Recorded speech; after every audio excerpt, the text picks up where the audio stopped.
Merci beaucoup, nous allons lire la Bible. Aujourd'hui, nous allons lire Jean chapitre 4.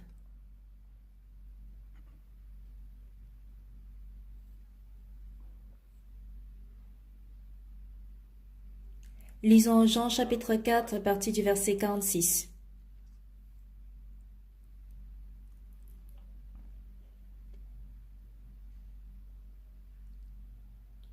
Si vous y êtes, je vais lire Jean 4 à partir du verset 46. Il retourna donc à Cana en Galilée où il avait changé l'eau en vin. Il y avait à Capernaüm un officier du roi dont le fils était malade. Ayant appris que Jésus était venu de Judée en Galilée, il alla vers lui et le pria de descendre et de guérir son fils qui était près de mourir.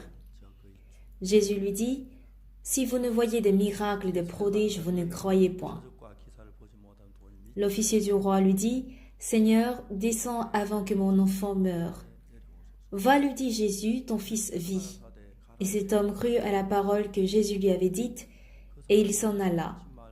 Comme déjà il descendait, ses serviteurs venant à sa rencontre lui apportèrent cette nouvelle, « Ton enfant vit. » Il leur demanda à quelle heure il s'était trouvé mieux, et lui dirent, « Hier à la 7e heure, la fièvre l'a quitté. » Le père reconnut que c'était à cette heure-là que Jésus lui avait dit, « Ton fils vit. » Et il crut, lui et toute sa maison. J'ai lu jusque-là.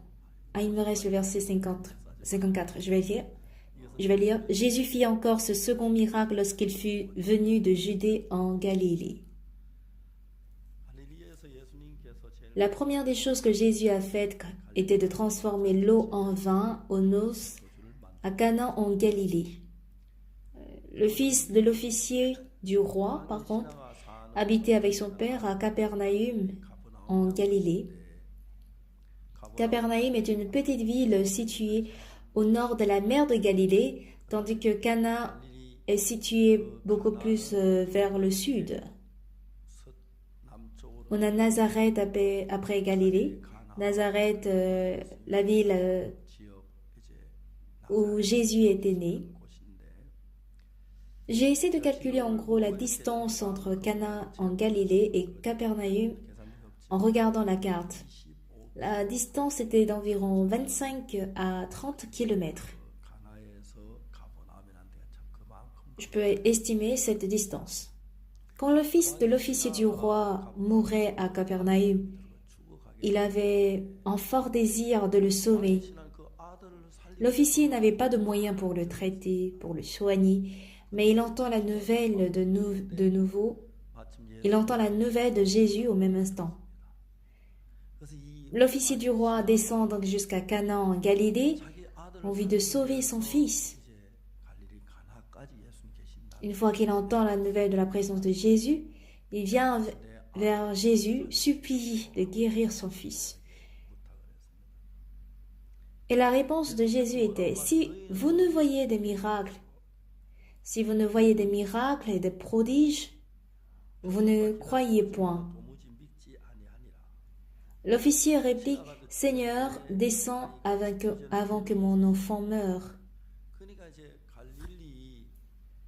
L'officier du roi est venu donc jusqu'à Capernaüm, en Galilée, pour supplier Jésus de sauver son fils. Il veut que Jésus aille jusqu'à Capernaüm pour sauver son fils. Mais Jésus dit, « Si vous ne voyez des miracles, des prodiges, vous ne croyez point. » L'officier veut tout simplement que Jésus sauve son fils, mais Jésus disait que son fils vit. La phrase « ton fils vit » conduit l'officier à avoir plusieurs pensées à la fois. En réalité, le véritable problème de notre vie spirituelle est le suivant. Malgré que les pensées semblent être bonnes ou justes, bien qu'on se dise qu'on ait bien lu la Bible, le cœur de Jésus est entièrement différent du nôtre. Je le dis très souvent, que les conversations entre Dieu et les hommes apparaissent souvent dans la Bible, commençant par le livre de Genèse jusqu'à Apocalypse. La conversation entre Dieu et Abraham, par exemple. celle de Dieu et Moïse, et celle entre Jésus et Pierre. Ces histoires sont nombreuses dans la Bible. Mais les pensées de Dieu sont 10 sur 10, 100 sur 100, différentes de nos pensées. Abraham était un homme célèbre qu'on appelle le père de la foi. Les enfants d'Israël viennent de la semence d'Abraham d'ailleurs. Il est donc l'ancêtre d'Israël. Un jour, Dieu dit à Abraham, « Abraham, oui Seigneur, tu n'appelleras plus ta femme Sarai, mais Sarah. Et elle te donnera un fils. » Ce n'est ni Pierre, ni Paul, ni pasteur Sopar qui prononçait ces mots. Mais c'est bel et bien Dieu Tout-Puissant qui disait cela à Abraham. Abraham répond donc, « Comment un homme de 100 ans peut avoir un enfant? Sarah, ma femme, a 90 ans. Qu'Ismaël vive devant ta face. » Malgré que Dieu était en train de lui parler, Abraham ne pouvait pas accepter la parole de Dieu qui disait qu'il sera père d'une grande nation. Dieu adressa sa parole à Abraham quand il avait 90 ans, tandis que sa femme Sarai avait 89 ans. Donc elle avait presque 90 ans. Sarah était stérile et pour elle, avoir un enfant est chose impossible. Mais dire que ta femme Sarah aura un fils, te donnera un fils, c'est une phrase incompréhensible. Pourquoi? À la base, nos pensées sont différentes de celles de Dieu.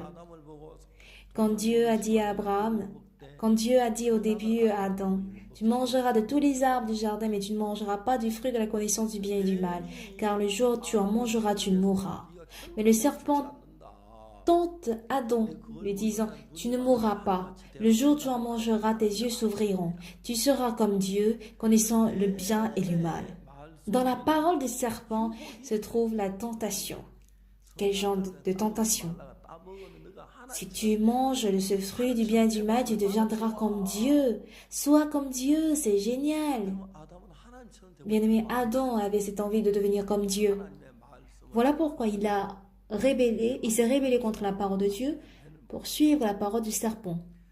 Il finit par manger le fruit de la connaissance du bien et du mal. Adam ne mange pas le fruit de la connaissance du bien et du mal juste comme cela, mais il doit marcher sur la parole comme quoi tu mangeras de tous les arbres du jardin, mais tu ne mangeras pas l'arbre du bien et du mal, car le jour où tu en mangeras, tu mourras. Quand Dieu a créé l'homme, il l'a créé de sorte qu'il ne puisse pas accepter plusieurs choses à la fois. Adam était censé choisir entre la parole de Dieu et la parole du serpent.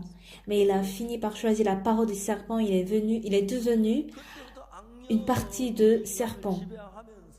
Quand le mauvais esprit domine sur l'homme, il inspire en nous plusieurs pensées. J'ai pendant très longtemps formé et éduqué les détenus de prison. Et quand je trouve un peu de temps, je cause avec les détenus de prison. Il est bien vrai que ces détenus sont venus en prison parce qu'ils avaient commis un péché, mais après le jugement, ils cachent certaines choses. Et tous les détenus possèdent un secret, un top secret qu'ils ne peuvent pas parler aux autres.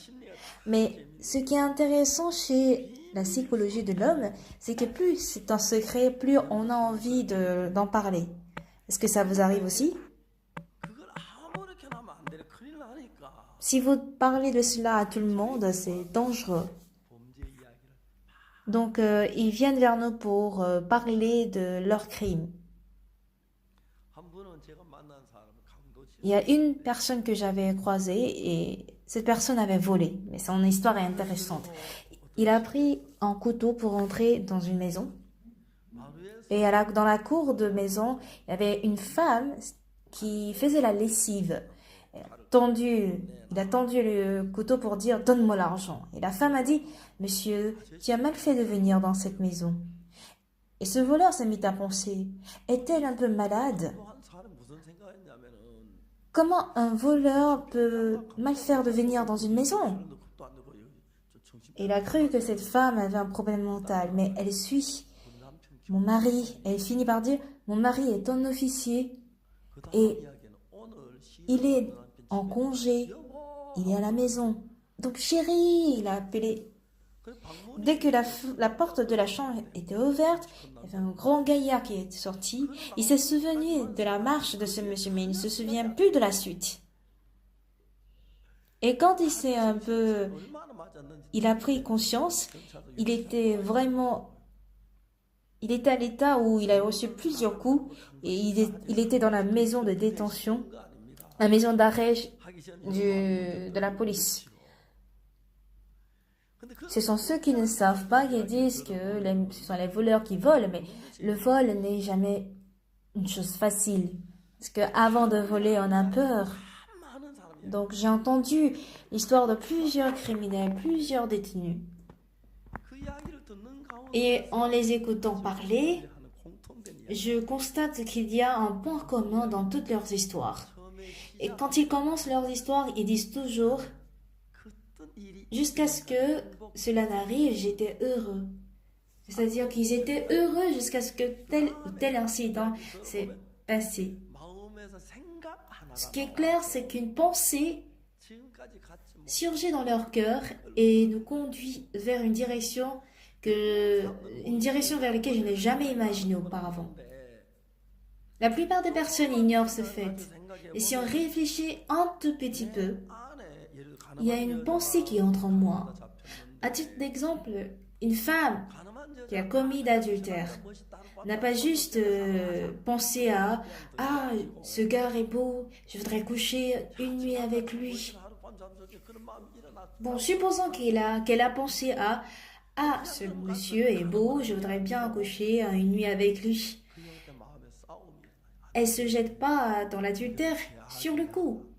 Mais elle a une autre pensée comme quoi non, ça c'est un crime, si jamais on me surprend, je serai lapidée à mort. Il y a donc une guerre entre deux pensées dans le cœur. Donc, chose essentielle que nous devons retenir, c'est quoi? Mes pensées, c'est une et non deux. Une d'entre mes pensées est donnée ou disons inspirée par le mauvais esprit. Si je peux gagner cette pensée que je ne commets pas l'adultère, ça veut dire que c'est moi qui ai gagné cette pensée. Quand le mauvais esprit nous insère une petite pensée de débauche, je peux vaincre, mais si il nous inspire une grosse pensée de débauche et d'adultère, nous ne pouvons que commettre l'adultère.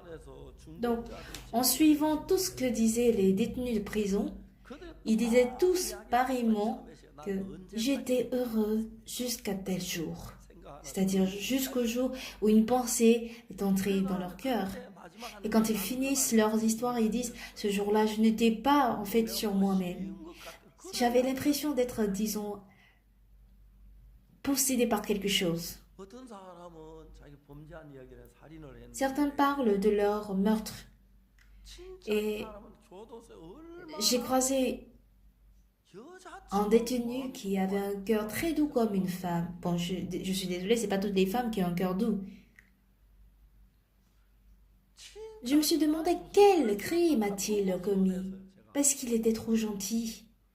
Je ne suis pas censée lui poser cette question, mais je lui ai demandé, frère, quel est ton crime? Oui, je sais que ça c'est une excuse, mais j'étais trop curieux, hyper curieux. Il est frère qui est sauvé, mais quel crime a-t-il commis? Et qu'il est en prison. Je sais que c'est une excuse, mais je lui ai dit, frère, c'est quoi le nom de ton crime? Lui qui était très content d'un coup, avait changé de visage. Son visage était tout rouge, et avec une voix très fine comme un moustique, il dit, meurtre et tentative de meurtre. Quoi? Tu as tué, que tu as encore tenté de tuer une autre personne? À mon avis, tu n'es pas capable même de tuer une mouche. Un jour, ce frère m'a raconté son histoire, comment il a dû tuer une personne en pleurant. Il s'est marié à Busan et Sa vie de couple était très heureuse. Mais un jour, il a eu l'impression que sa femme le trompait.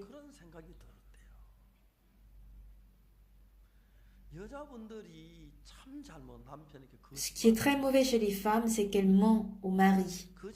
Le mensonge en soi semble être banal, mais dire que la femme ment à son mari signifie que le mari, si jamais le mari surprend qu'elle ment, et il ne peut plus avoir confiance en sa femme. Et c'est par là que tous les problèmes du foyer se créent. Si seulement le mari a confiance en la femme, il n'y aura pas de problème pour 1000 et 10 000 raisons. Dire que le mari se méfie de la femme, cela est très dangereux pour le foyer. Mais les femmes ignorent ce fait. Souvent, elles passent en mentant pour une ou deux choses. Ça semble passer sans que rien ne se passe. Mais cela brise la confiance de la femme chez le mari. Parce que si le mari n'a pas confiance en la femme, il soupçonne. Vaut mieux dire, chérie, j'ai commis telle erreur. Bon, pour ce moment, il semble difficile, mais cela crée la chaleur, la beauté au sein du foyer. Et cela permet au mari d'avoir confiance en la femme. A contrario, je peux mentir juste en passant pour ça et si, et ça semble aller. Mais ce qui est effrayant quand ça se répète une fois et deux fois, c'est que la femme peut tout faire pour avoir la foi en son mari, mais cela ne marchera pas. Si le mari a foi en sa femme, il pourrait se dire « Ah, ma femme, elle est très honnête. Elle aurait eu, disons, le fardeau de m'en parler. Elle aurait voulu cacher ceci à moi, mais elle est honnête, sachant bien que je vais m'énerver. » Il va considérer sa femme comme étant une femme excellente. Et là, le mari a le repos vis-à-vis de sa femme. Ça semble être banal, mais dire que ma femme m'a menti. À partir de ce jour, dans le cœur du mari, il commence par avoir des soupçons sur une chose, ou 2, 3, voire 10 et 20 choses. La plupart des problèmes entre couples et les problèmes comme le divorce proviennent du fait que le mari n'a pas foi en sa femme. Vaut mieux dire honnêtement au mari « Chérie, j'ai commis telle erreur ». Quand vous en parlez, le mari peut avoir une grande confiance vis-à-vis de sa femme. Parce que la femme ne peut pas connaître tout sur la femme ne peut pas connaître tout sur son mari et vice-versa. Si la confiance se brise pour de moindres choses où on ne doit pas avoir de soupçons, on finit par avoir des soupçons. Et cela crée une grande barrière entre le mari et les femmes. Certaines femmes disent des choses difficiles à dire au mari, mais elles le font. Ce genre de femmes sont des femmes qui dirigent bien le foyer. Bon, en parlant, j'ai un peu parlé hors sujet, mais il faudrait que je retrouve le sujet. Je parlais du frère qui était dans la prison. Il me disait qu'il avait l'impression que sa femme lui trompait pour quelque chose. Il ignorait de quoi il s'agissait, mais il sent que sa femme le trompe. C'est quoi? Il avait des questionnements vis-à-vis de sa femme. Ce qui est sûr, elle est en train de me tromper, mais je ne sais pas pourquoi elle me trompe. Et un jour, par hasard, elle découvre que sa femme allait danser. Je suis désolée, mais en Afrique, danser est très utile. Quand les femmes africaines entendent les sons des tam-tams, elles ont des mains en l'air et ses fesses bougent gauche et droite. Certaines femmes ont mis les enfants au dos, mais elles ne pensent pas en fait à la tête de l'enfant qui bouge par-ci par-là. Elles dansent pendant environ 1 heure. Pourtant, cela est indispensable en Afrique. Chez les femmes africaines, il y a en fait de l'angoisse inexprimable, ineffable. Parfois, un de leurs fils meurt du paludisme, un second qui meurt du paludisme. Et à cause du manque d'argent, ils ne peuvent pas acheter un médicament. Ce qui est vraiment gênant chez les Africains, c'est quoi? Un comprimé de paludisme peut coûter environ $1, ce qui équivaut à 1500 won dans notre monnaie coréenne.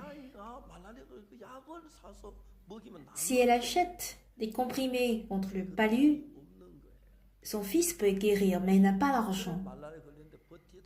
Et finalement, le fils meurt du palu. Ce qui m'énerve beaucoup en Afrique, c'est ceci. En Afrique, ils considèrent les obsèques ou bien les funérailles plus grandes. De peur que l'enfant qui est mort devienne malheureux, ils font un prêt de $3000 environ pour faire des obsèques. Donc, en voulant, disons, épargner $1 pour les comprimés de paludisme, ils préfèrent, disons, dépenser $3000.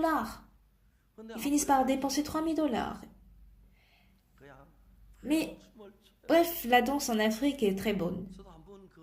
J'ai aussi dansé une fois, quand la chorale est venue vers moi lors de ma première visite au Kenya.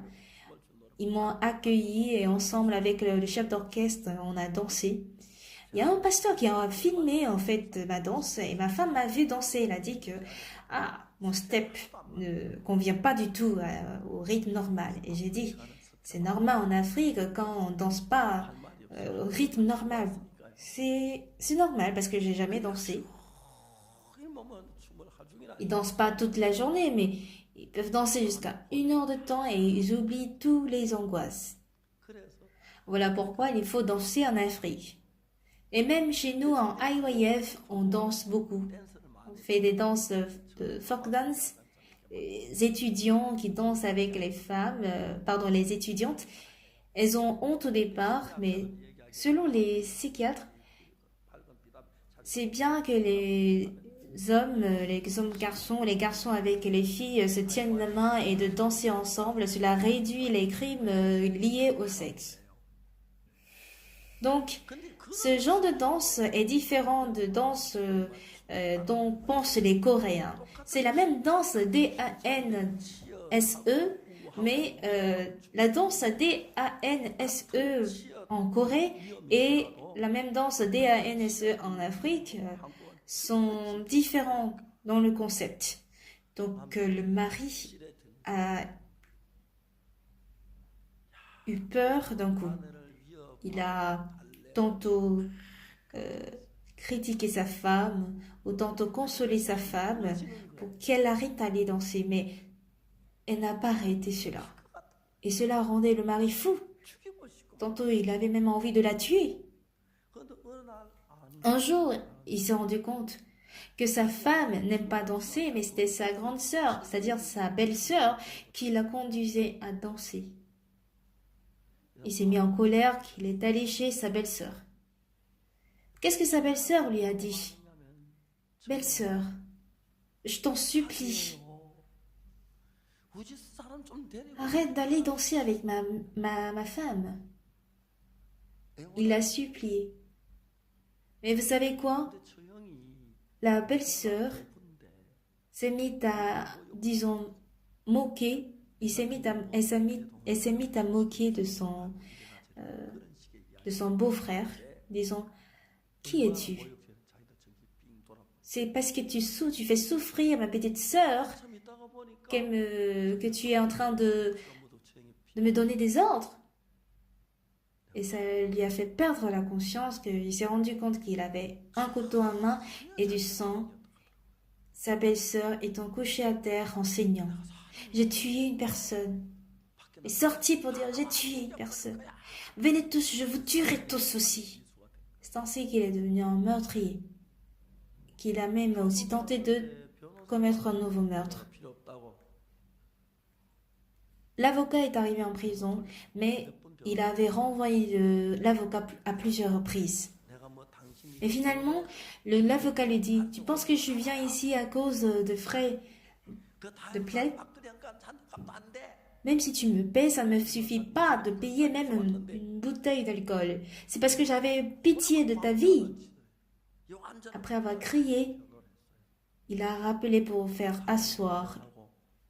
Et grâce à cet avocat, il a pu éviter la peine de mort. Il est en réalité très naïf. Comment ce genre de personne a commis un péché? Je me demande cela.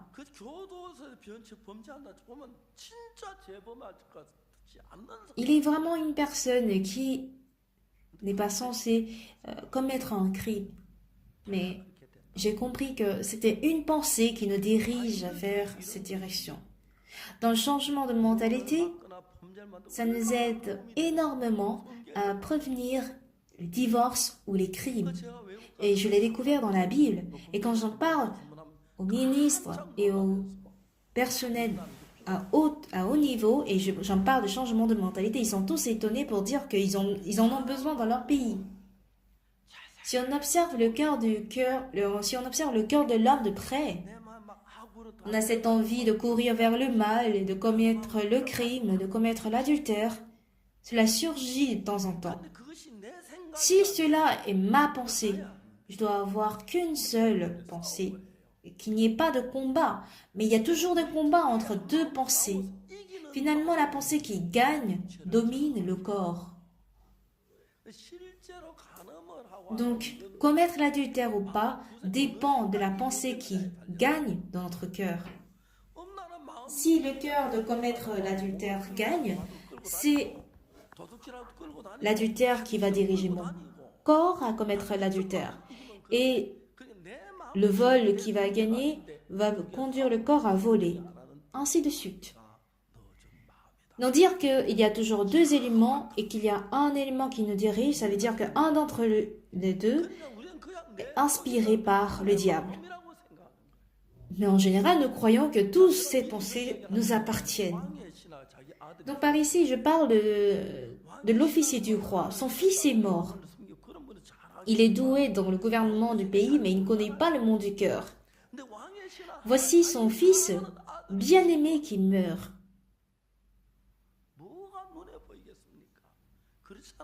Il n'aura pas en fait d'autres barrières qui vont l'empêcher de guérir son fils. Vous savez, même les parents ont le cœur d'aimer les enfants, même les animaux qui aiment leurs petits. Cela est vraiment merveilleux. Si on pourrait aussi aimer nos prochains comme les parents qui aiment les enfants ou les animaux qui aiment leurs petits, le monde serait vraiment paisible. Mais nous n'avons pas en fait le cœur d'aimer les enfants des autres comme on aime nos propres enfants, pas vrai? Mais du moins Dieu nous a donné le cœur d'aimer nos enfants, sans quoi il n'y aura personne qui va survivre ici. On va dire, pourquoi t'as tué ton fils? Je l'ai tué, je l'ai pas tué, j'ai juste donné un coup de tête, mais sa tête s'est cassée. Et il est mort comme ça. Et les parents ne disent pas ça. L'officier du roi qui apparaît ici, il a eu d'une part le cœur du mauvais esprit et le cœur de Jésus-Christ qui se heurtait. Et quand on lit ceci dans la Bible précisément, la Bible nous analyse cela très merveilleusement. Le cœur de l'homme, en fait, quand il a découvert que son fils était tombé malade, qu'est-ce que la Bible dit à ce niveau?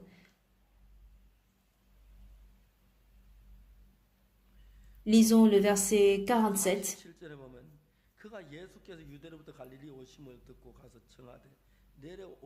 Ayant appris que Jésus était venu en Judée en Galilée, il alla vers lui et le pria de descendre et de guérir son fils qui était près de mourir. L'officier du roi, ici, Jésus se situe en Galilée, tandis que le fils de l'officier du roi habitait à Capernaum. Avec la carte, j'ai mesuré la distance. Grosso modo, c'est de 25 à 30 km. Quand il marche vite, j'ai beaucoup marché, donc je sais à combien de minutes on peut marcher par heure. En général, on peut marcher 4 km par heure ou 6 km si on marche vite. Donc pour 25 km, il faut au moins marcher 5 heures. Pour le fils, l'officier du roi a marché 5 heures pour venir en Galilée. Et il dit quoi ici? Ayant appris que Jésus était venu de Judée en Galilée, il alla vers lui et le pria de descendre et de guérir son fils qui était près de mourir. Ça veut dire quoi? Il n'a pas pu venir avec son fils qui était malade à Jésus-Christ. Il voulait que Jésus-Christ aille avec lui jusqu'à Capernaüm pour guérir son fils. Est-ce que vous comprenez? Mais qu'est-ce que Jésus dit à ce niveau? Au verset 48, Jésus lui dit, « Si vous ne voyez des miracles et des prodiges, vous ne croyez point. » Donc il y a une chose que Jésus voulait lui dire. Ne vois pas des miracles et des prodiges. Je voudrais que tu crois tout simplement. Vous comprenez? Autrement dit, il voulait lui inspirer la foi en la parole. Ce n'est plus la peine d'aller jusqu'à Capernaüm. L'officier veut que Jésus aille à Capernaüm, mais Jésus veut dire non. Si tu crois et tu t'en vas, à l'heure là même, ton fils vivra. Ton fils vit. On a une différence entre la pensée de l'officier et de Jésus. Oui, pour Jésus d'aller jusqu'à Capernaüm, c'est un peu peinant. Mais sans qu'il n'aille à Capernaüm, si l'officier croit que son fils vit, son fils vit. Le problème est de savoir si l'officier du roi peut croire en la parole de Jésus qui dit « ton fils vit ». Qu'est-ce que Jésus dit?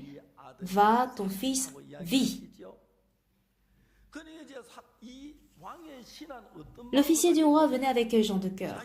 « Mon fils est mourant, mais Jésus n'a qu'à venir rapidement à Capernaüm pour le sauver, et dans ce cas il vivra. » Mais il n'a même pas imaginé que juste une parole de Jésus peut faire vivre son fils. Il voulait accompagner Jésus jusqu'à Capernaüm où habitait son fils pour sauver son fils. Jésus, lui, il est occupé. Il peut aussi aller jusqu'à Capernaüm, mais il est occupé, il ne peut pas y aller. Et quand il dit « ton fils vit », il souhaitait que l'officier croie en sa parole. Vous comprenez? Donc l'officier du roi s'est dit, « Ah, sans que Jésus n'y aille, s'il dit que mon fils vit, s'il a cette foi, ça marche. » Sans quoi, il sera désespéré. Dans le livre d'Actes, on a un homme appelé Eutychus. Donc, pour aller à Troie, s'il va à Troie, il ne peut pas en fait revenir à Rome. Donc sur la grande chambre, il tenait une réunion. Donc Paul, avant de partir, le soir-là, avait tant de choses à dire qu'il a même veillé. Et un jeune homme appelé Eutychus était assis près de la fenêtre. Il était assis sur les fenêtres. Il a cru que Paul allait finir la prédication bientôt, mais jusqu'à minuit, 1h, 2h, il ne finissait pas, donc il s'est mis à somnoler. Parfois, on peut savoir quand on somnole que « je pourrais tomber ». Parfois, on peut somnoler en sachant qu'on est en train de somnoler, parfois, mais on somnole sans savoir qu'on somnole. Est-ce que ça vous arrive aussi? Oui, ça arrive chez les hommes. Eutychus aussi n'avait pas prévu somnoler. Il s'est dit, bon, je vais écouter la prédication et bientôt ça terminera. Ça finira. Il aurait pu dormir et tomber vers l'avant, mais il est tombé vers l'arrière. Il est tombé du 3e étage. Et du coup, il est mort.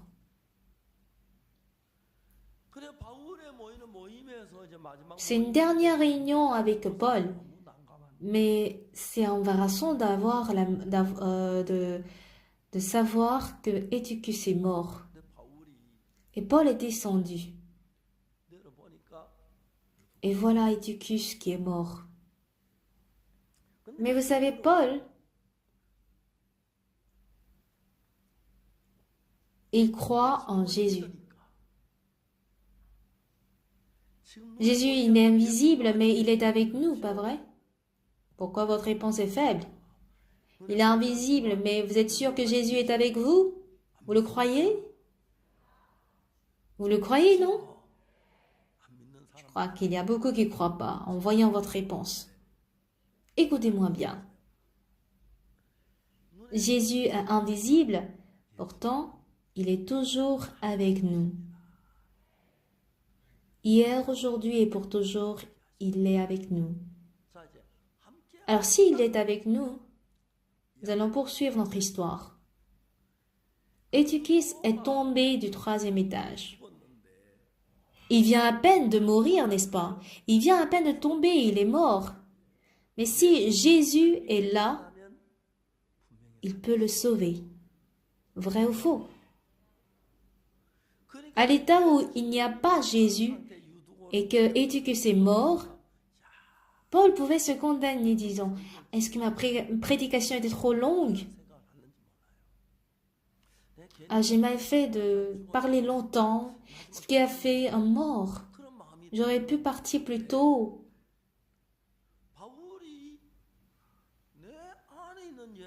Paul était convaincu que Jésus qui est en lui l'aide pendant sa détresse, ses difficultés. Si Jésus n'est pas ici, si Jésus est ici, il est capable de sauver Eutychus.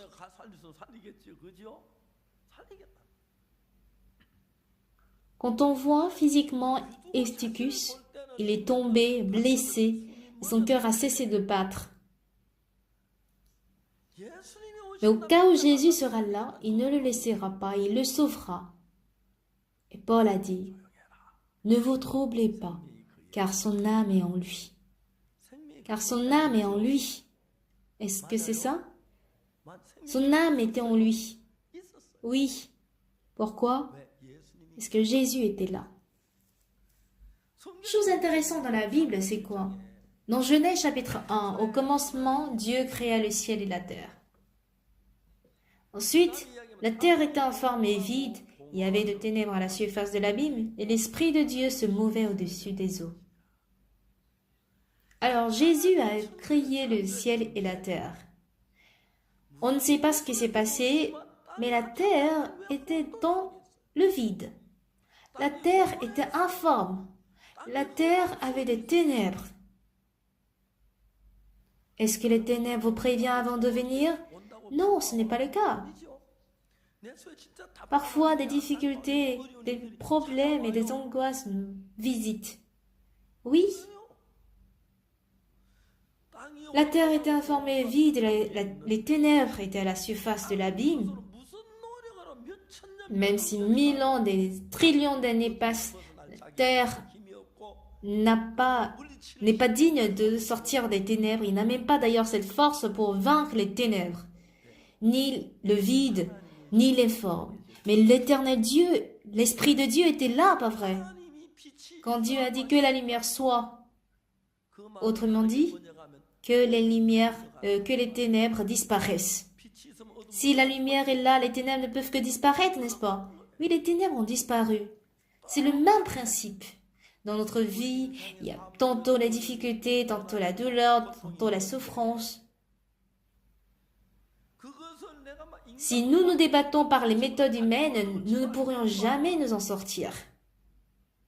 Et s'il y a Jésus en vous et que vous avez la foi en Jésus, parce que Dieu est là. Si Dieu dit que la lumière soit, et qu'est-il écrit à la suite? Et la lumière fut. Et savez-vous ce qui est dit par la suite? Et Dieu vit que cette lumière était bonne.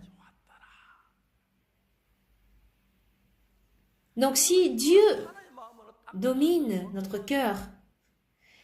Dieu vit que cette lumière était bonne, signifie les ténèbres étaient mauvaises aux yeux de Dieu. Amen. Si Dieu est là, les ténèbres disparaîtront. Donc, quand vous avez des souffrances, des angoisses, vous avez des conflits avec votre femme et que vous avez des souffrances en vous, ne vous débattez pas simplement de vous en sortir de la douleur. Si Dieu est avec moi, il est la lumière. Il peut donc chasser les ténèbres. Voici la doctrine que nous pouvons finalement définir. Vous comprenez? La terre était informe et vide et les ténèbres étaient à la surface de l'abîme, mais l'Esprit de Dieu était là. Dieu a dit que la lumière soit et la lumière fut et les ténèbres ont disparu. Le vide a disparu. Et dans Genèse 1, la parole de Genèse chapitre 1 aussi s'applique pour Eutychus. Eutychus sera vécu. Eutychus sera ressuscité. Si Jésus est là, il chassera les ténèbres, il chassera la mort, il chassera même les difficultés. Ainsi, Paul a dit, silence, ne vous troublez point, car son âme est avec lui. Amen. Donc si nous connaissons cette foi et que nous connaissons ce monde du cœur et que la parole de Dieu entre en nous, cela chasse toutes les ténèbres, cela chasse le désespoir, cela chasse le vide, cela chasse la douleur ainsi que la mort. Amen. Eutychus vient de tomber. Si on regarde la situation, Eutychus est mort. Ça, c'était ténèbres.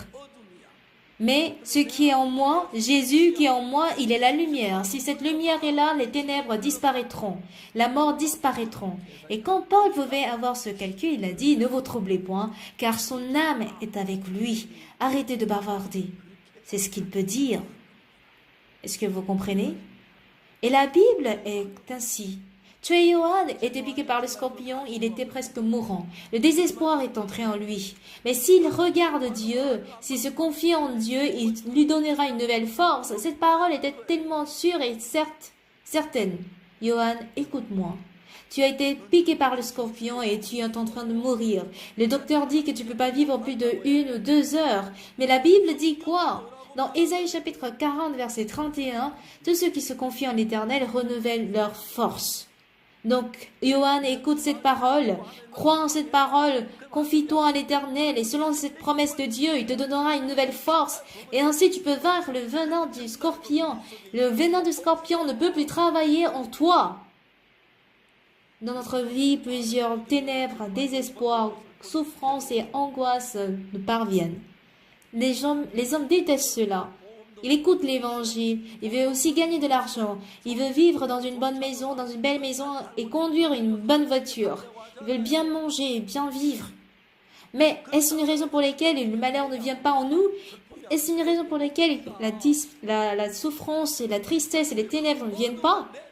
Si Jésus qui est capable de chasser ces ténèbres est avec moi et que je crois qu'il est avec moi, ce Jésus était capable de chasser les ténèbres qui sont dans mon cœur, comme dans Genèse chapitre 1. Par conséquent, les ténèbres disparaîtront et j'aurai la lumière. Cependant ici, Jésus a rencontré l'officier du roi. Il a rencontré l'officier du roi et voici son fils qui est en train de mourir. Envie de sauver son fils mourant, il avait l'intention de conduire Jésus à Capernaüm afin de guérir son fils. Mais qu'est-ce que Jésus lui a dit? Si vous ne voyez les miracles et les prodiges, vous ne croyez point.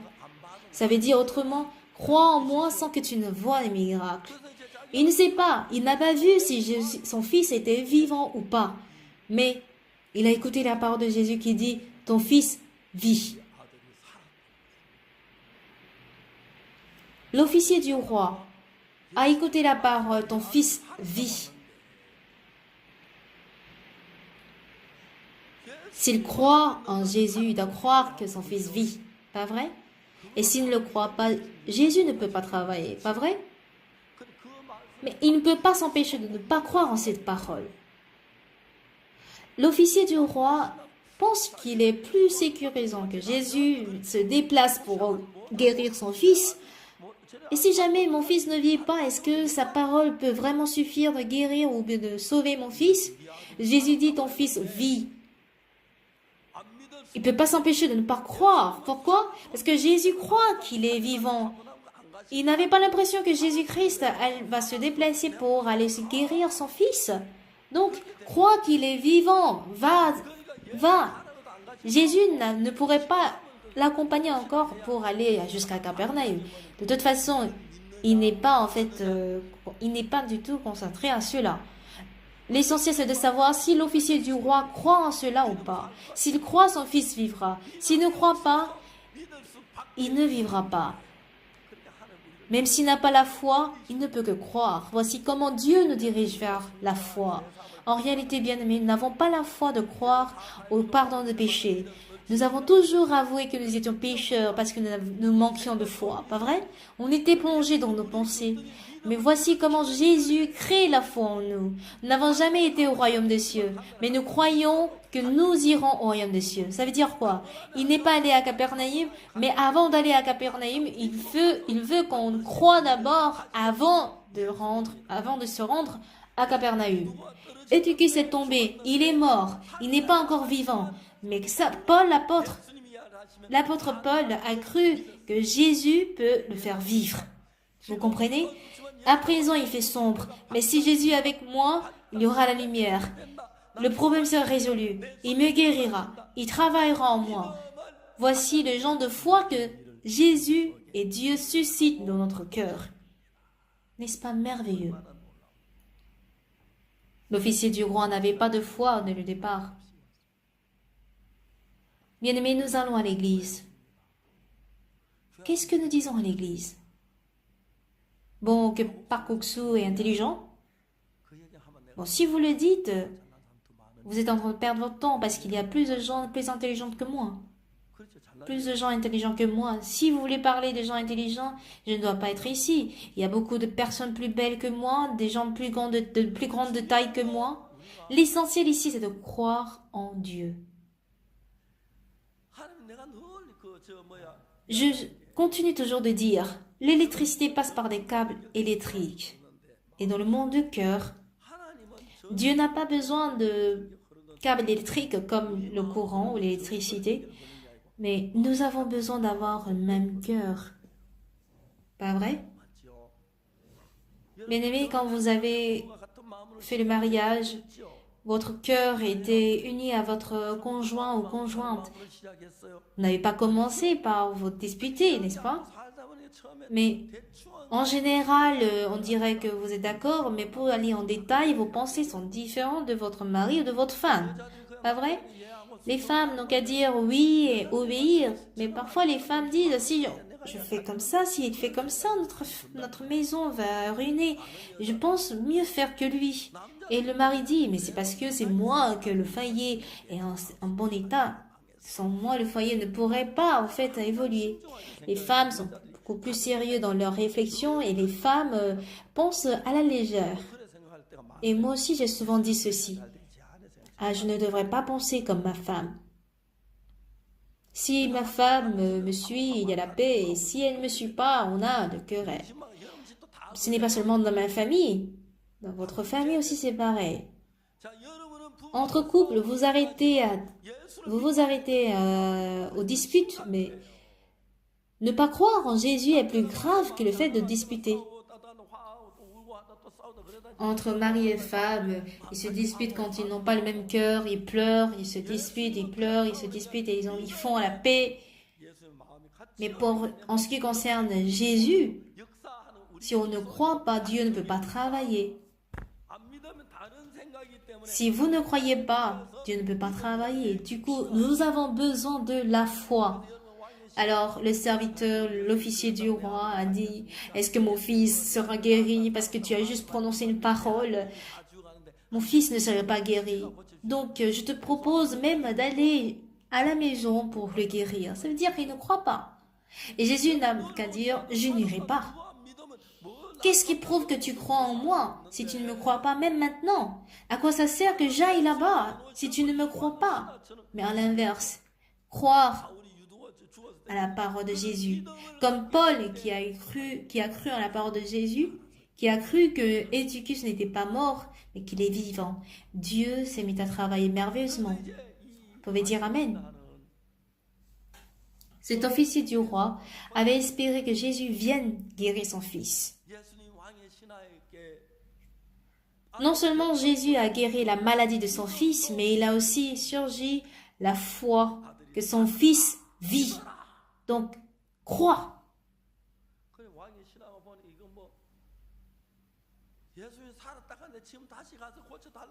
Ça n'a pas de sens de dire que Jésus va guérir mon fils alors qu'il a dit que son fils vit. S'il veut que son fils vit, il ne peut que croire.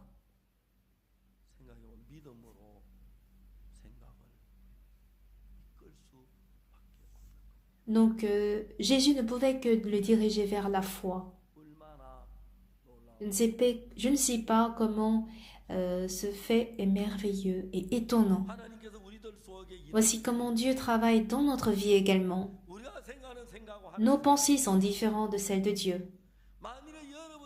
Si jamais votre pensée est différente de celle de Dieu, que vous cherchez à unir votre cœur avec celui de Dieu, qu'est-ce qu'il faut faire?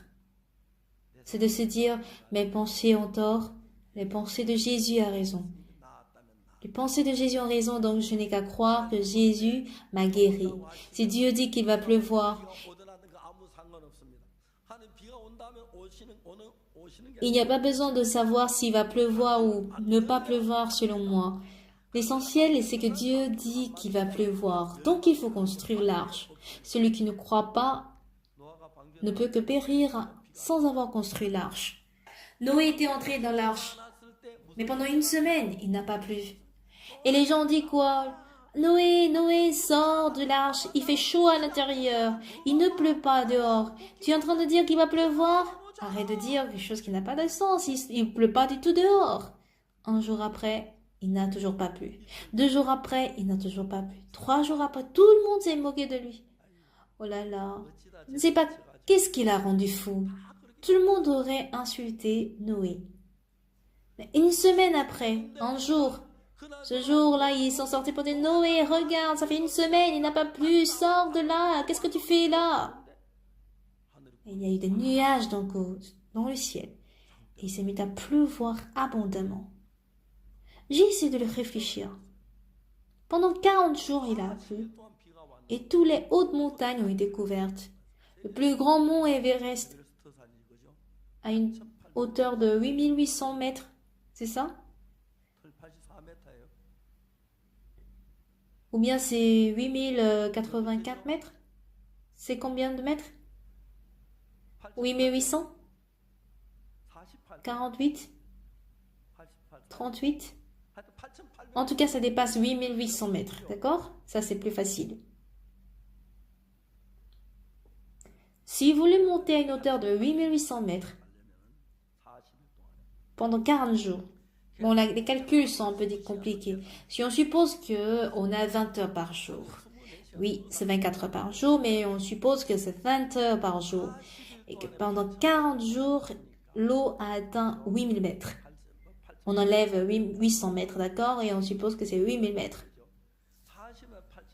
Si dans 40 jours, l'eau a atteint 8000 mètres, il faut combien de mètres par jour? 200 mètres, pas vrai? Oui, 200 mètres par jour. L'eau de pluie monte. Mais si vous ne faites pas rapidement, si vous ne montez pas rapidement, l'eau va vous rattraper. Imaginez d'escalader 8800 mètres.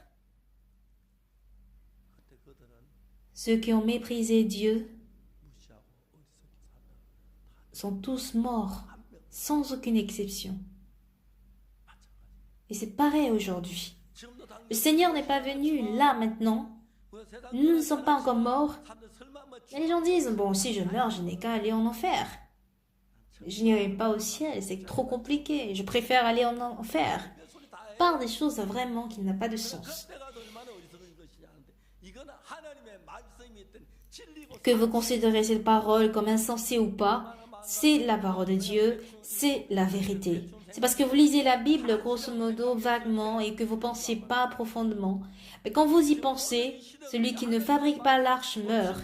Et Tous ceux qui méprisent la parole de Dieu aujourd'hui sont sur la voie de la perdition parce qu'ils croient selon leurs pensées et vivent selon leurs pensées. Pendant très longtemps, nous avons été dans le péché. Pourquoi? Parce que nous étions dirigés par Satan. Mais désormais, ne suivons pas nos pensées, mais détournons-nous vers la foi en la parole de Dieu. Alors, quand l'officier du roi a réfléchi, il s'est rendu compte que jusque-là, je n'avais pas cru en Jésus qui guérissait les malades. Si Jésus dit, mon fils vit, il vit.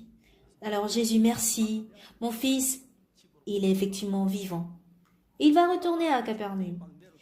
En allant à Capernaum, il croise ses serviteurs. Il dit, l'officier, votre fils est déjà guéri. Quand? À la 7e heure, sa fièvre a baissé. C'était au moment où Jésus a dit que mon fils vit. Jésus a prononcé cette parole à Galilée, en Cana, mais cet effet a marché jusqu'à Capernaum. Donc, la prière que nous faisons ici, Dieu peut l'écouter. Capernaum est plus loin, le ciel est plus loin que Capernaum quand même. Amen. Allons à l'église et être fidèle, travailler dur n'est pas chose prioritaire.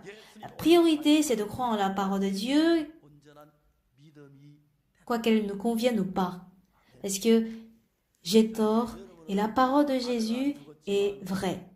Bien-aimé, votre fils n'est pas mort, mais dans votre vie surviennent des difficultés, problèmes très souvent, pas vrai? Mais si Jésus promet qu'il sera avec nous jusqu'à la fin de ce monde, il est. Je ne peux pas résoudre un problème, mais Jésus peut le promettre. Mais Jésus peut résoudre. Si je crois que Jésus va résoudre ce problème, ce dernier sera résolu. Si notre foi grandit de cette manière-là, Jésus va les résoudre. Croire en la parole, ton fils vit. Même si au départ, elle est incroyable.